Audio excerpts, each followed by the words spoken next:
presidente do Habib's. Coloca. Bostonarentos. Olha só, mais um bostonarento de peso na economia, cuja primeira loja foi no Alto da Lapa. Então, esse vídeo é para os moradores aí da Zona Oeste de São Paulo, otários. No!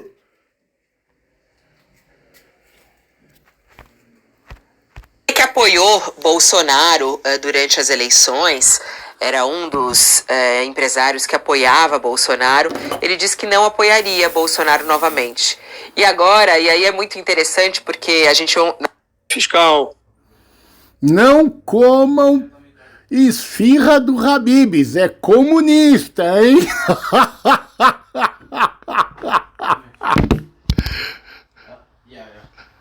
Havia uma preocupação, mas hoje o empresariado está em total apoio a ele. A avaliação é de que o petista tem inteligência, é bem intencionado, luta pelo país e ouve todos os setores.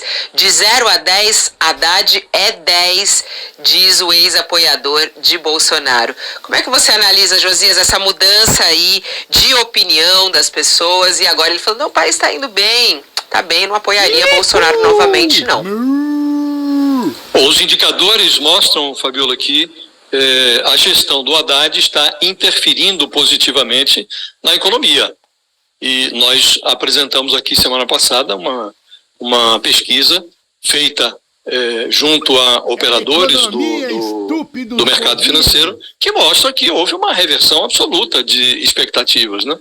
Eu até cheguei a ironizar, dizendo que o Haddad era visto como um giló no mercado financeiro, de repente virou um quindim. Pesquisa da Quest que mostrou que o prestígio do Haddad cresceu muito no mercado financeiro. Isso decorre, evidentemente, dos efeitos benfazejos que a gestão do Haddad, que revela uma preocupação com a responsabilidade fiscal, preocupação em substituir o teto de gastos que já não surtia efeitos com uma nova regra fiscal, que está em fase final de aprovação na Câmara, a aprovação da reforma tributária, que envolveu também uma participação do ministro. Ele articulou, num instante em que o governo tinha maiores dificuldades para se articular politicamente no Congresso, ele assumiu a articulação dos seus próprios projetos, dos projetos que diziam respeito ao Ministério da Fazenda. E se você compara, Fabiola, a gestão do Haddad nestes primeiros 6 meses com o resultado da gestão do Paulo Guedes, que é o antecessor dele, na gestão da economia, os empresários que tiverem capacidade de análise desapaixonada do cenário político, verão que há razões para não devotar aquela paixão que havia por parte do empresariado em relação ao governo Bolsonaro e ao Paulo Guedes. O Paulo Guedes dizia que nos governos tucanos e petistas o Brasil foi aprisionado por um esquerdismo social-democrata. E ele prometeu que na gestão Bolsonaro ele ia libertar o país dessa prisão. E o que aconteceu foi algo absolutamente distinto disso. O Bolsonaro trancou o liberalismo do economista Paulo Guedes no calabouço do seu populismo. Agora estão saindo os números que, se você compara o que o Paulo Guedes fez com o ciclismo fiscal atribuído a Dilma Rousseff,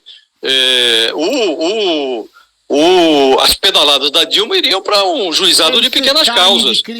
Hoje, pela conta do Tesouro Nacional, a bomba relógio que o Paulo Guedes deixou com aquela emenda que foi aprovada no Congresso para dar dinheiro ao Bolsonaro para gastar no ano eleitoral de 2022, lá no final de 2021, aprovou-se aquela PEC dos precatórios, que deu um calote nas dívidas judiciais do governo. Hoje, essa bomba relógio está orçada em 200 bilhões de reais. Então, quando o Lula for elaborar o orçamento de 2017, ele tem que considerar esses 200 bilhões que teriam que ser pagos em 2017. Evidentemente, o Ministério da Fazenda, o governo, vai ter que fazer outra mágica fiscal, porque isso aqui é impagável.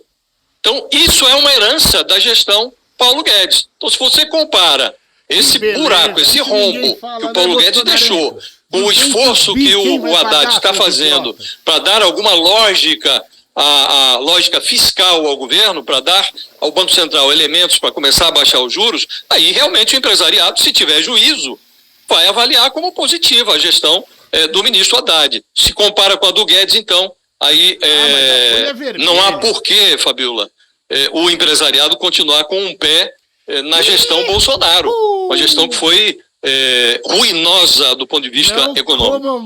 É muito engraçado. Vida Excel.